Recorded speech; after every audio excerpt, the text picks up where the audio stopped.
welcome to another astrological episode sponsored by Absolutely Psychic. Please take a moment to rate, comment, and subscribe. Will Smith is a Libra with Gemini rising and a Scorpio moon. The chart ruler, the purpose of the chart, Mercury in Gemini, is striving to communicate the effects and results of emotions, the sixth house, in the style of Libra, which is peace, diplomacy, and kindness. Saturn opposes these positions, which require navigating through many fears, worries, doubts, behind-the-scenes responsibilities, and balance. The emotional life is reactive, intense, controlling, and may jump to conclusions, especially with the moon in Scorpio. The highest point of achievement in this lifetime, the midheaven, is uniqueness and freedom in the sign of Aquarius.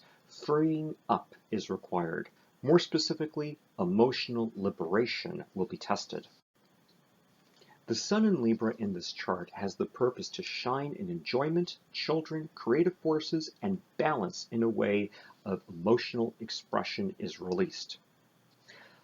On a side note, the many charts that I have examined, more than 60% of actors have a Venus-Saturn aspect or a Saturn-Neptune aspect or Venus and Neptune in aspect. Smith has this placement. When blending Smith's ascendant in Gemini, this can serve as a teaching force for children in a humanitarian way. Perhaps someday this will come to fruition. The moon in Scorpio has many themes around control, based on the aspects it makes to the other planets. But more specifically, the moon in Scorpio can be a very emotionally intense placement, and not every moon in Scorpio is going to respond the same based on the configurations it makes to the rest of the chart. Control backfires in this chart because Saturn is an aspect to it, requiring ongoing adapting, adjusting, compromising, and giving in, especially leaving him feeling uncomfortable. The moon and Saturn are also in fall positions in this chart. Take note also Jupiter is in a detriment position, and these positions often require to work for less than optimal results after hard work. However, Venus is in its ruling position, making Smith charismatic, charming, likable, and artistic. Planets in their rulership position typically manifest results much easier. When there is a combination of planets in detriment and planets in dignity, maintaining results is where the hard work is often required, and it's to the level of excruciating hard work that can become emotionally draining. Let's go into the declinations. There's a link below in the description section that goes into an article about declinations.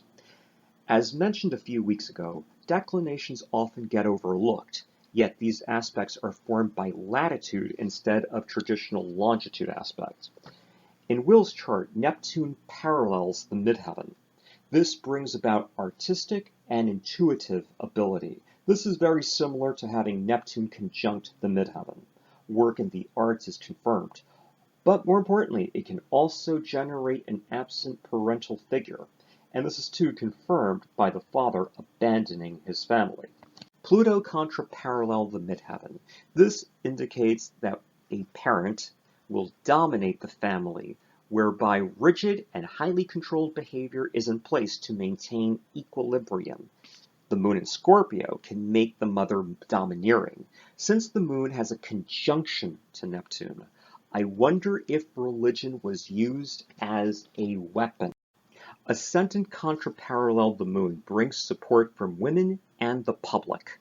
The mother becomes the strong central figure for the native.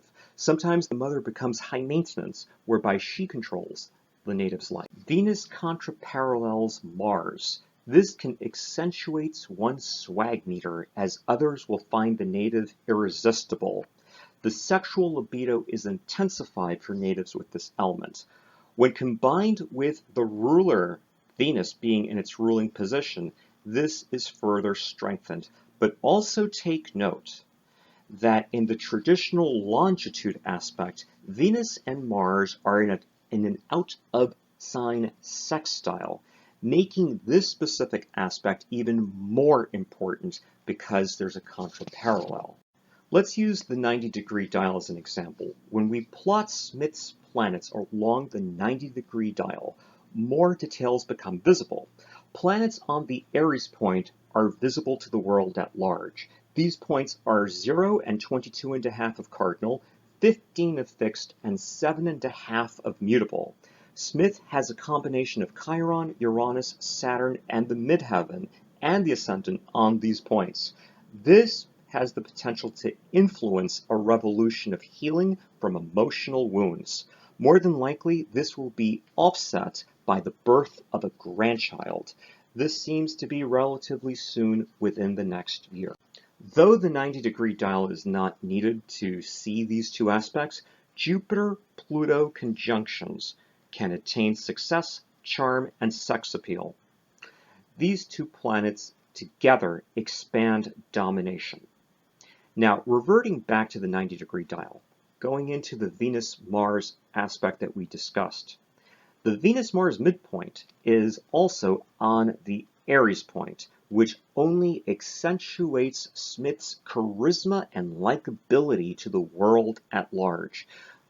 Venus-Mars in Will Smith's chart is imperative because it has three important themes taking place: a natal sextile, a contraparallel, and it's on the Aries point. There are many more aspects to be analyzed. However, to keep this brief, the biggest themes that jump out are the moon in Scorpio and the aspect it makes. Again, themes of control and domination are strong in this chart. Jupiter and Pluto, in aspect within each other, also amplify these themes. But the emotional, dramatic household Smith was raised in is demonstrated by Mars in the 4th square the ascendant. This can bring up a parent with severe anger and control issues. Undoing much of this emotional influence to reach liberation and healthy detachment is this Aquarius midheaven.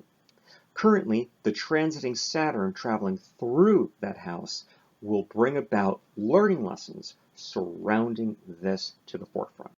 Please remember that the planets in astrology impel, they do not compel. Planets are never the blame. They simply influence. Our free will, character evolution, education, and intent co-determine fate. As many know, during the Oscars, Chris Rock made a joke regarding Will Smith's wife, Jada Pinkett, regarding her hair.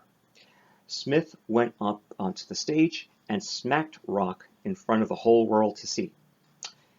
And then he went back to his seat and blurted out a lot of profanity towards Rock. Minutes later, Smith won the Oscar for his role in the film King Richard. Transiting Saturn was squaring Will Smith's moon, and that transiting Saturn was going through the midheaven.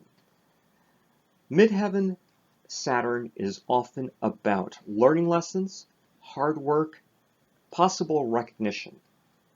At the same time, it will make one work harder, and sometimes the lessons may seem unfair. It can increase productivity, workflow, and most certainly bring issues with authority figures. But please take note that the recognition Saturn can bring in was visible as Smith already won a few prior awards to this same film weeks before the Oscars took place. There was the SAG Awards, and I believe there was another award ceremony where he was also the winner for the Actor of the Year or some other type of award. Regardless, the achievement of winning an Oscar is highlighted.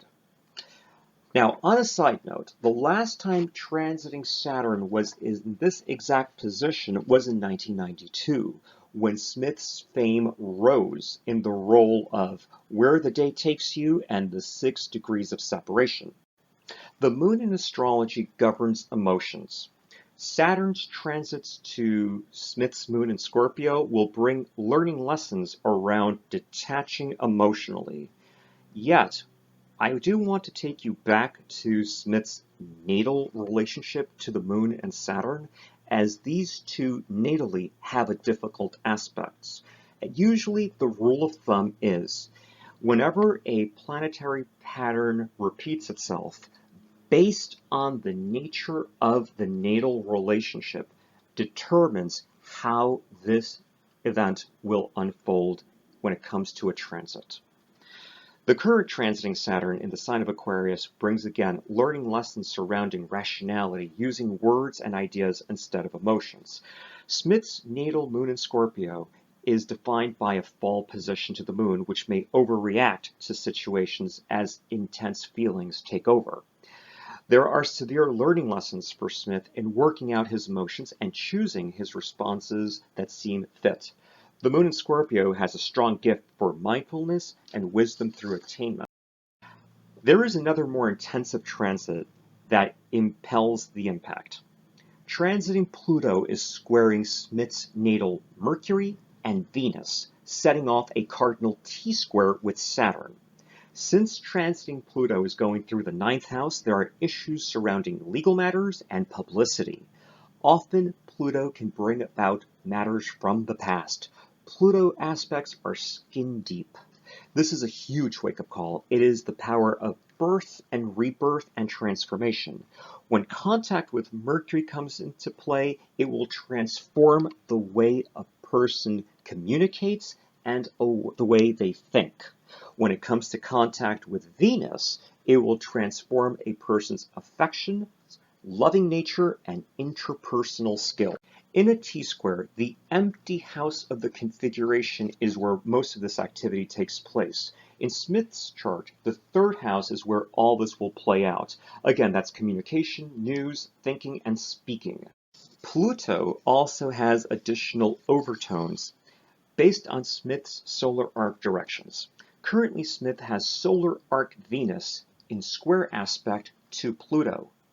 Since these two are paired up by transit, this is a strong message regarding a change in the way people view him and changes to his work, since Venus rules the 6th house and the 12th house, the subconscious mind.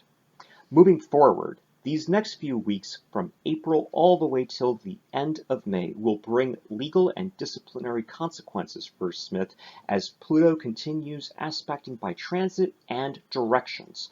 Typically, solar arc directions work 6 months before and after they reach their exact peaks. Transiting Saturn also will form a quincunx to Smith's natal Pluto, resulting in possible changes, adjustments, losses, compromises, and consequences for his behavior. The consequences may seem severe, and this will certainly impact his ability to work. When we work with annual perfections, please check the description area for the link below. Smith's current age is 53. Since September 2021 through the present, he's been on a 6th house perfection year. That focus again will be from September 2021 through 2022. It's all about work and day-to-day routines. The natal ruler of the year for him is the 6th house. According to his 6th house, it's Venus and Pluto. Most would disagree with me and would use Mars instead of Pluto. However, when we compare this additional information to the transits and the solar arc directions, Venus-Pluto themes continue to repeat. When we examine the natal condition of these planets, we see the opposition from natal Saturn being highlighted. The public will have a change in view on how they perceive Smith, requiring Smith to go through some learning lessons surrounding his behavior. Annual perfections were used as a standalone technique in medieval astrology. However, with the evolution of astrology, I personally use them as add-on confirmation tools to the progressions, the directions, and the transits. Thanks for watching. See you in the next video. What are the important questions in your life? My boyfriend and I have been together for over a year. Do you see this leading to marriage? I have 2 job offers. I need some advice on which one to take. I'm tired of being lonely. I want to know if love is coming to me soon. So if you have questions regarding a problem or need guidance, talk to one of our accurate, experienced psychics. Talk to Absolutely Psychic. Call 1-800-498 499-877-8777 or visit absolutelypsychic.com. That psychic just amazed me. Immediately, she knew that I recently moved. Wow, I was astonished. I don't know what else to say. I never had a reading this good. This was absolutely amazing. I am so grateful I had a reading from her. Call 1-800-498-8777 or visit absolutelypsychic.com and get your own private reading. Thanks for watching. Click here to download our free apps for Android, iPhone, and Microsoft. Be sure to follow us on Facebook and Twitter. Stay tuned to our channel by hitting that red subscribe button. And remember, the first 3 minutes are free on our network with our trusted and accurate psychics. Be sure to surf our site for free horoscopes, articles, and so much more. Click here to go to our site or just call 1-800-498-8777 to get your first 3 minutes free right now.